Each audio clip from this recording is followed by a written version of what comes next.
had a script ready for Battlefield 6 as I wanted to make a video for each of the games that had taken my interest for 2025. But then I was drawn into a bit of a curiosity path. Was Black Ops 7 really going to be awful? Was our creators actually worth the hype? Would I quit playing one game to play another? All questions that, well, have led me to this point. And I aim to answer those questions using the good, bad and ugly method. So we're going to start with the game I wanted to do in the first place, Battlefield 6. We love the sound of a good gun, the distinct sound of a rifle. Firing have almost become like neuron activation stimulus in gaming. For example, the M1 Garand ping, everyone knows that one. We also love blowing stuff up in glorious HD. The Levolution, in quotes, is a great return to form compared to prior releases. Sometimes it's best to play it safe and stick to the recipe that sold well. The lead of Ripple Effect, a legend who sadly lost his life this year, Vince Zampella, has left a good last hurrah for the franchise, and the developers have made a great return to form. I say great and not perfect. The reasons for that we'll get into shortly, but I have a couple more good points to share. The way the game looks is incredible. From a prior script of mine, I heard through the grapevine of the internet, the game is cinematic without even trying, end quote. There are glorious level designs with a good backdrop for battle. And going back to my prior script, I originally titled my video A Moment of Heartbreak, which I think is very fitting from a respectful level regarding Vince, but also a reflection on how I feel regarding the game itself, which is a good starting point to talk about the bad. Now, I'm holding up a large asterisk here. I wouldn't say this part would put you off from getting the game, but we got to get through it. Firstly, the cost of the game is a substantial amount. I was excited from the beta and was debating, do I go for the deluxe edition or standard? I opted for the deluxe edition as the skins looked very good, and of course I was going to get the battle pass. But I actually have buyer's remorse, and I wished I opted for the standard edition. Why? Because the skins don't matter for visibility in the game, because of the auto spotting and the assistive system, as well as the sound design, making it so it's almost impossible for you to be stealthy in this game. The only way you could originally was using the recon perk, which would reduce your footstep audio, but in recent patches they've made that harder, which ultimately kills off that playstyle. The map flow in the game also being somewhat dynamic, but nothing like it was in prior titles. It has been difficult to call it Battlefield. It's more codified, if you will, which I understand from a marketing point of view, as it's a good return for people who haven't played Battlefield for a while, as well as those who are entering the title for the first time. But it's a rather strange move. It's difficult to please the many, but aim for the few, I guess, on that one. The challenges in the game are also lackluster because of the rewards being cosmetics, which previously mentioned aren't helping you blend into your environment, which does apply to both the main multiplayer modes and Red Sec or Redacted Sector. I also feel like the moments of triumph where you clutch up at last minute or turn the game around to progress to the next section / win the fight feels underwhelming. Like there's no valor or a medal for the last hurrah, instead you get pity medals for shooting a target at 75 meters as it's considered a quote long shot, when some would consider 200 meters plus a standard range in combat scenarios. I have a friend who served in the army who was very displeased with how much hand holding Battlefield 6 is when the prior titles, specifically Battlefield 3, would focus more on completing tasks and reward you after, say, 250 meter sniper shots. Now, obviously there might be a distorted memory there, but you kind of understand his perspective. He gets a little bit upset about it, but that's fine. The bots being added has essentially split the player base, which some would agree is a good thing for those who just want a casual experience instead of being slammed by people who really enjoy this game, but I also find that it deeply affects the Portal experiences and main multiplayer modes as well, as they don't have any backfill. It's like a buffet of food and everyone goes for the classic favourites, leaving behind the stuff that's not exactly desirable, like a bowl of nuggets next to a plate of pate. Game mode might be incredible, but everyone wants the familiar and addictive parts. I've also experienced a few game crashes in both multiplayer and RedSec, which I've done all the internet fixes, but to no avail. For a AAA title, this is the kind of a thing that you don't expect, but apparently here we are. If you type in the DXGI device hung error, you'll see exactly what I mean in the EA forums, which leads nicely into, well, the ugly. The UI is the Hulu boxes design, boxes everywhere like a warehouse that stocks crates on shelves.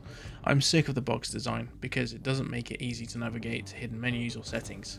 It should be minimalistic and have the game mode streamlined for things like multiplayer, and then Battlefield experience, objective modes, miscellaneous, and then entering said boxes would show you a whole list of everything. Sometimes less is more. People want to dive in and blow stuff up, not navigate a streaming service. RedSec doesn't bring anything new to the Battle Royale genre. It's almost a carbon copy of Warzone, but they just added a tank instead of vehicles for moving around the map. I'll show a screenshot of both Warzone and RedSec here, and you can try and guess which one is which. You'll be surprised how similar they are. The Battle Pass banks on the fear of missing out, or FOMO, which in this day and age the game should actually respect your time for the games. It shouldn't feel like a chore to do, and this game does that with all of its challenges. They have reduced a few goals with a few updates here and there, but with a split player base, you're spinning multiple plates, and with time, they will all fall down eventually.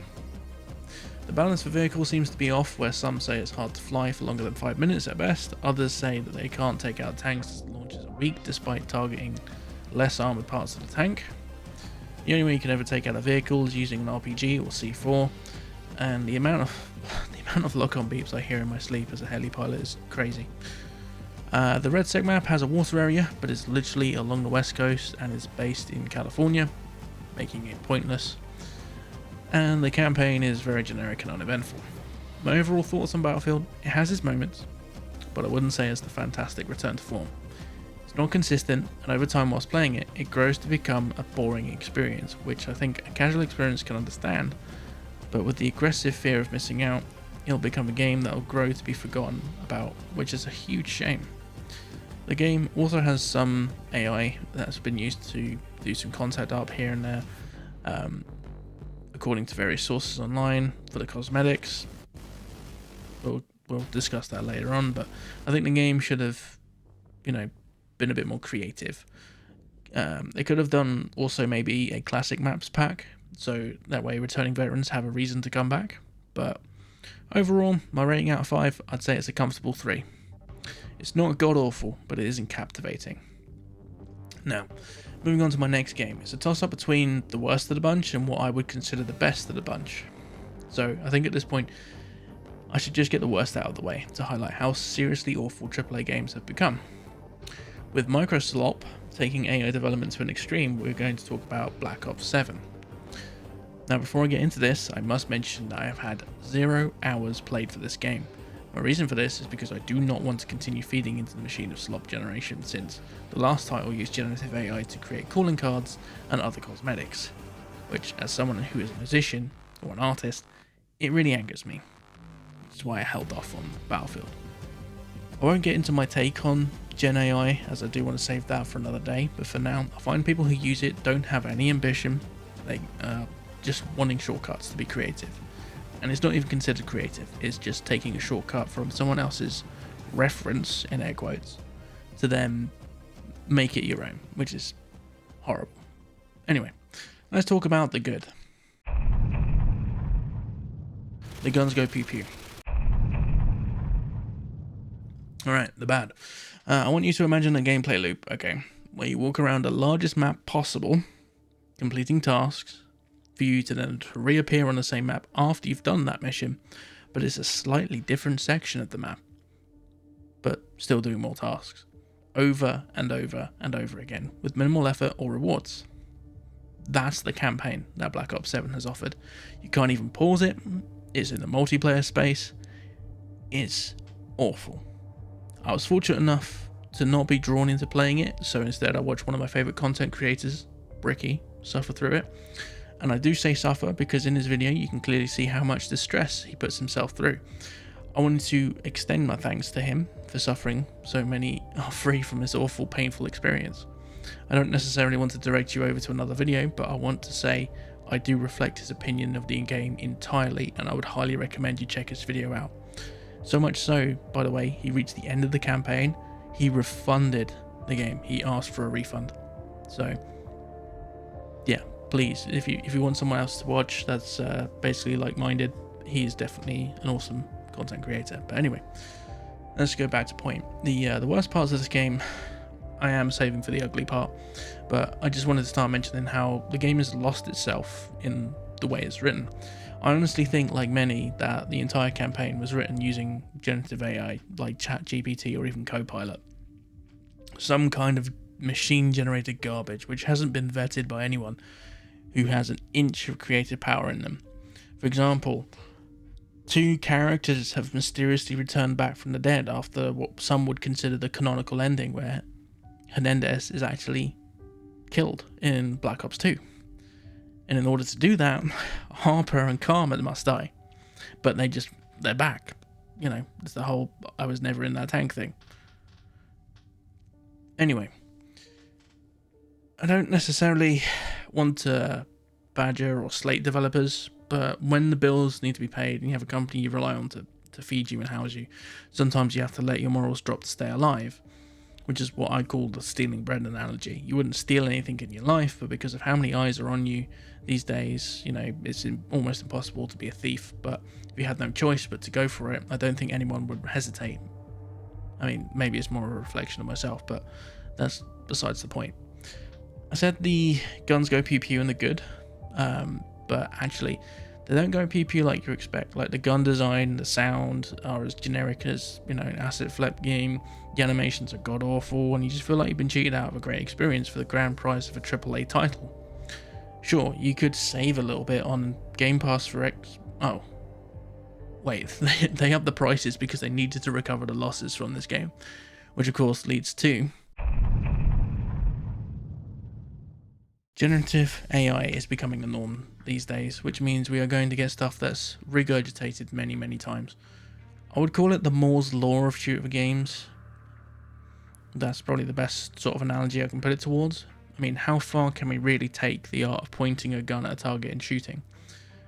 The Black Ops series has always been unusual with its writing, obviously with the project, I forget the name of it, I'll probably put an asterisk here, but you know, the whole number sequence and everything else like that, reprogramming somebody was always unusual. But it feels like this game is a mockery of what it was. It feels like it's like watching a really shit pantomime. That's the only way I can describe it. And then there's just so many gaping holes in the plot. Like, obviously, you know, as I said before, Harper should not have returned, but he has, and Karma should not have returned, but she has as well. But they're both waving at you like it's an old friend coming back. The thing is, I think Call of Duty has lost its identity more and more as the years have gone by. I was one of the lucky youth to get pushed into the deep end of the pool in Modern Warfare 2. I am a Modern Warfare 2 veteran, and I still love the game. It is one of the best games. Modern Warfare 3 was also great, and then Black Ops 2 came out, which was actually the very first and my last midnight release I ever attended. Did I have a hunch? Probably not. Times change, and we've ended up in a situation where cash grabs are the real money makers now because of a brand. It's like people who buy Gucci branded stuff. They have no form or function, but you just got to have it because someone somewhere might notice you owning it. This game is basically a Gucci bag with a steaming pile of dog shit inside of it. Then there's the multiplayer. From what I've seen, it's the same generic approach, but you have some advanced warfare mechanics, i.e. being able to climb walls and jump on stuff. And we all know how that game went. I honestly think that the last great Call of Duty game really was Black Ops 2. Sure, it wasn't perfect, but I think that was the literal peak of a generation. I'd like to think there's an alternative universe where Black Ops 7 was actually the greatest game of all time, but instead we've been shoved into purchasing something because you know, someone is huffing a huge amount of copium praying the game will return to form. Warzone is also considered a different title, but as with anything they add, it's bound to break stuff. Overall, I wished for something better, but expected the worst. But I didn't expect this to be the worst Call of Duty title ever released. Modern Warfare 2 sorry, Modern Warfare 3, 2, the newest one. Also, this whole reboot thing is extremely fucking frustrating, and it still is. Anyway, that was considered the worst, but I'd happily play that one purely because I'd have more engaging moments and experiences, like, for example, pressing V for Makarov. But anyway, my rating out of 5, I can't. It's literally like -5. It loses points. That's how terrible this is. It's literally a title that enables tech bros to have their chance at game writing and development, and this is an absolute failure of a game. Publishers, can ruin the experience for their player base, and this is a celebration. This is a celebration that consumers have finally had enough, and the AI bubble is actually starting to burst, which I honestly cannot wait for. But this is a perfect segue, because speaking of AI, Arc Raiders. Now, Embark Studios is not the first studio, and it won't be the last, but it is one that has caught a lot of flack for using text-to-speech voices for announcers or characters, but it seems to be with consent, according to the voice actors that actually are used for this. Now, I find that a grey area, because I think if someone can give permission, it's their work, they are allowed to do what they like with it, but at the same time it's feeding more and more aggressive contracts. So again, I will save my rant for AI in another video, but for now I'm going to go back to where we are, which is, in the very first game, the finals, it was used for all the announcers to announce that, a few minutes left, this is your team, this is that, so on and so forth. And it's fine. I think it's more of good for using it as a placeholder, but not a final product. And then also, they're not using generative AI in a sense of it making images. It's more that they're using it for machine learning, which I think also is a grey area, because machine learning helps sell the illusion that these robots are smart and they're able to solve problems. But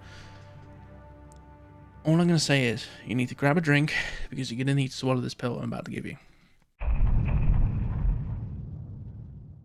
The gameplay loop of Arc Raiders is dynamic, but also consistent. Let me explain. It's dynamic because of how unpredictable players are on the top side.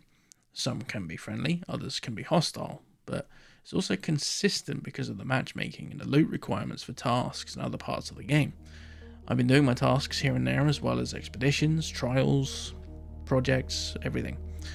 And I believe the original vision was it's going to be a PvE title, but they found that the formula would grow stale quickly, which allowed the game to be reborn as a PvPvE title, or an extraction shooter. They actually do have a documentary on their own YouTube channel, which I would also recommend you check out. They made the decision to avoid backlash from early testers and later the main player base. Now, going into the whole extraction shooter mechanics, obviously everyone gets a little bit of gear anxiety or gear fear in this game. Not at all, I don't.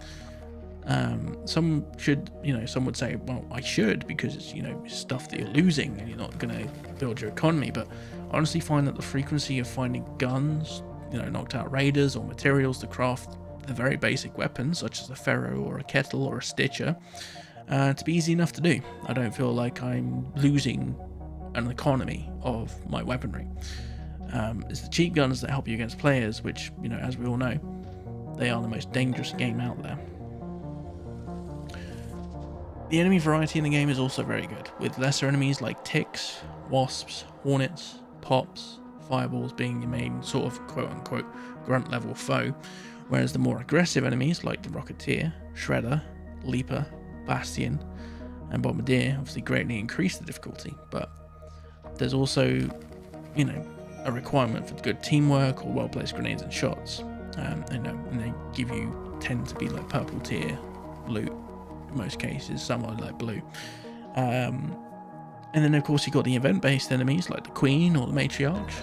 They create tension, and sometimes you will need a full team of 3 But of course that alerts everybody that you're doing it, and it makes enough noise to draw in, everybody in the lobby to come along and just backstab you or shoot you on sight.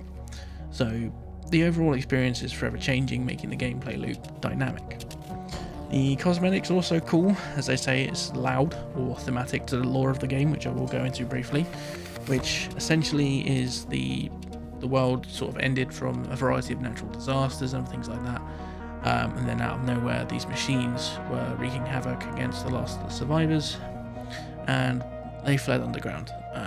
And then after that, it was just a case of going back to the top side and gathering every scrap of food, music, culture before it's all gone, and dealing with these robots. There's more detail within the codex in the game, so you're more than welcome to read it at your own leisure, but that's essentially it in a nutshell. We're fighting robots. Whether they're alien or human-made, we simply don't know, but there are some interesting things, and we are obviously located in Italy, the Rust Belt, so to speak. So that kind of is a good grab.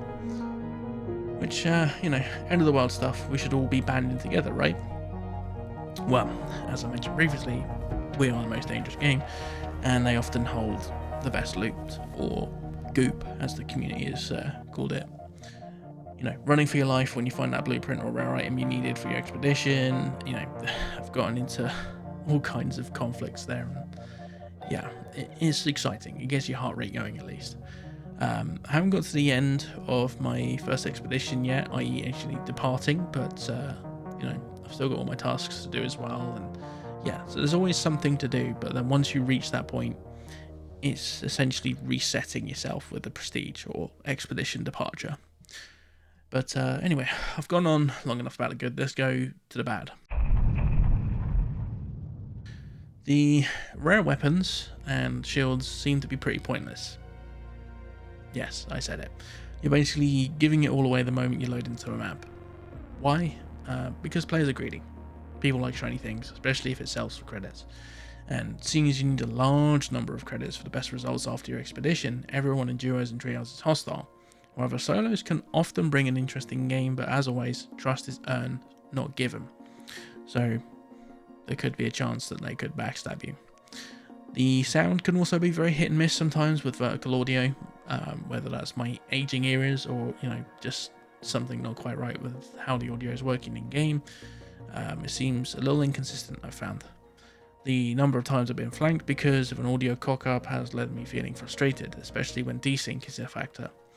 I've had gunfights end badly for me because of desync and not facing the right direction, but I've also found that having crossplay enabled causes more aggression because I believe most of the console players are immediately coming from games that are shoot-on-sight games, so Call of Duty, Battlefield, you name it. Maybe some Hunt Showdown players here and there.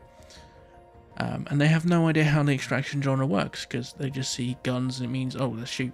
But, enjoy your game how you wish. You paid for it.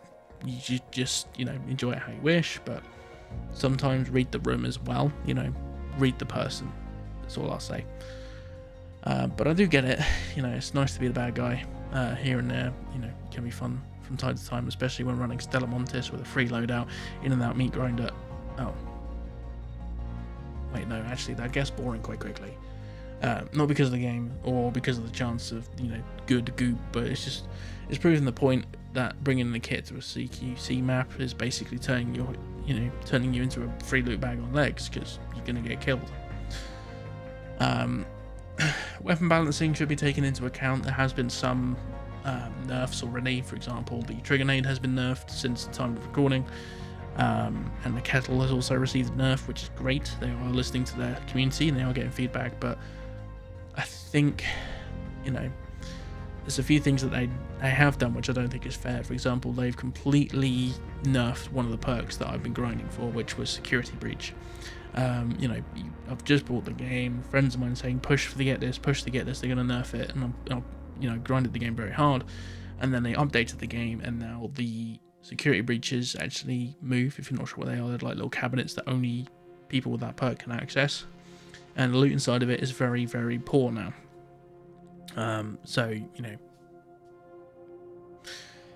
Anyway, the voice acting, again, similar to how the finals is where AI intakes speech. generated with minimal thought or effort. It just feels very, very bland. Like, I honestly think they should have had a human voice actor carry out the calling out, because it will allow for more interactions, like sounding more sinister if you're more aggressive, or having a pain sound when you're hurt. Like, if you take a heavy round from a pharaoh and then grunt, and then when you ping the location for a friend, you just sound like Microsoft Sound. Like, no human emotion behind it. It's just there, danger. Like, in my experiences in real life, I've never been in a position where I have received a bullet in my general direction, let alone a wound from a firearm, but I'm pretty sure it would be extremely painful considering the lethality of them. And it just doesn't feel human. It's very uncanny.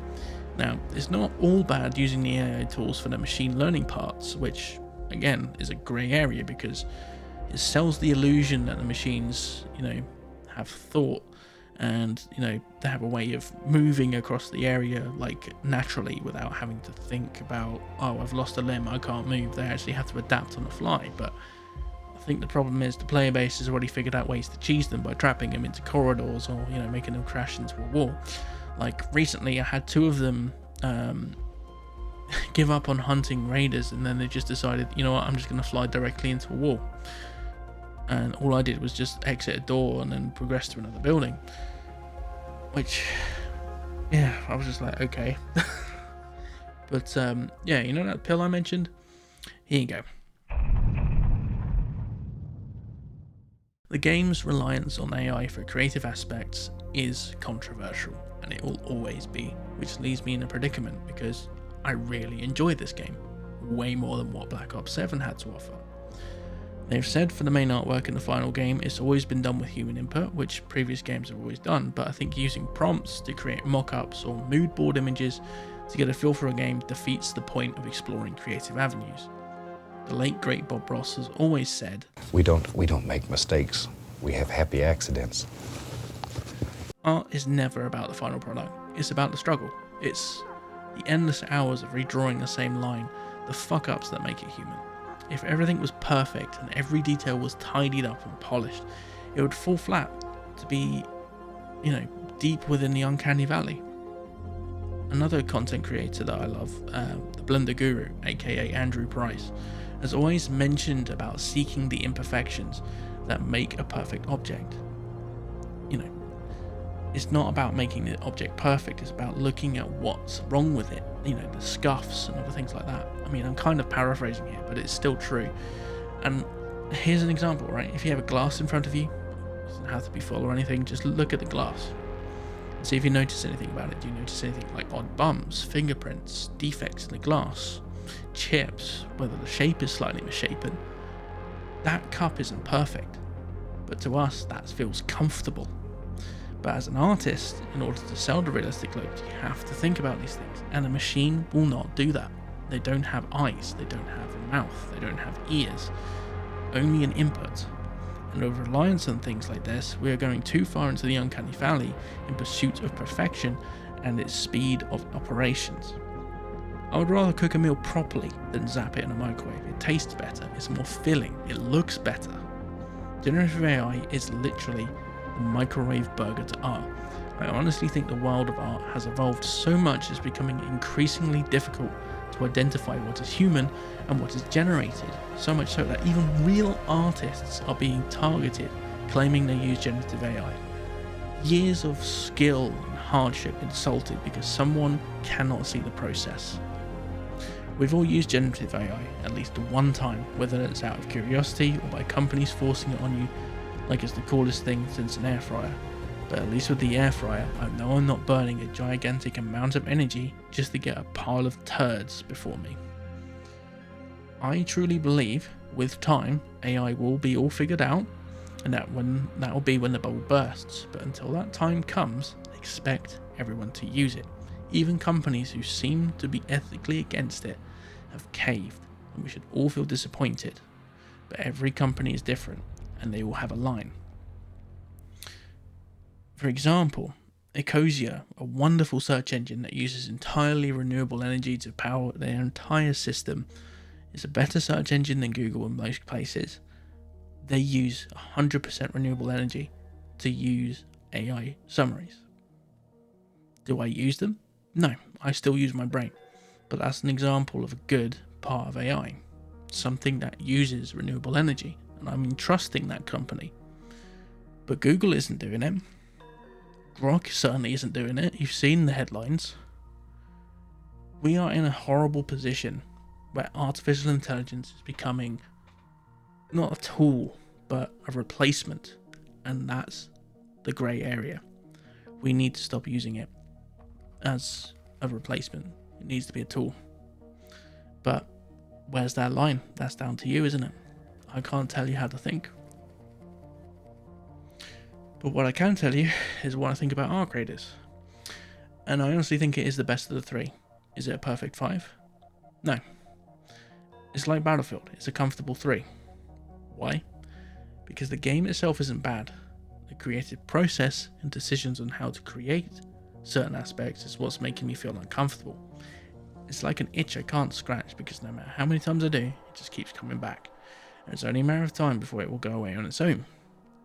I do hope in the future games will find a fair balance of using internal data rather than external data when doing prompts, as well as using open sourced data, stuff that is readily available for everybody, rather than scraping and stealing. But as the raiders in Speranza, we all like the shiny things far too much. And I think that is the ultimate issue. How far will it really go? Thank you ever so much for sticking with me on this one. I know it was a long one, and I really hope you enjoyed it, but please, do let me know how you feel about these titles in the comments below. Leave a like to support the channel, it's completely free. Subscribe for more content along the way. I've been in the hiatus for a while creatively, mainly because I've also been in a bit of a slump mentally, but I've now pushed myself and I've got some creative flow back. So we're going to get some more videos out for you soon. I'm going to try and upload at least one long form video every month. I'm not going to stick to that plan, obviously, if it starts to fail, but obviously keep an eye on the channel. But until that time, ciao.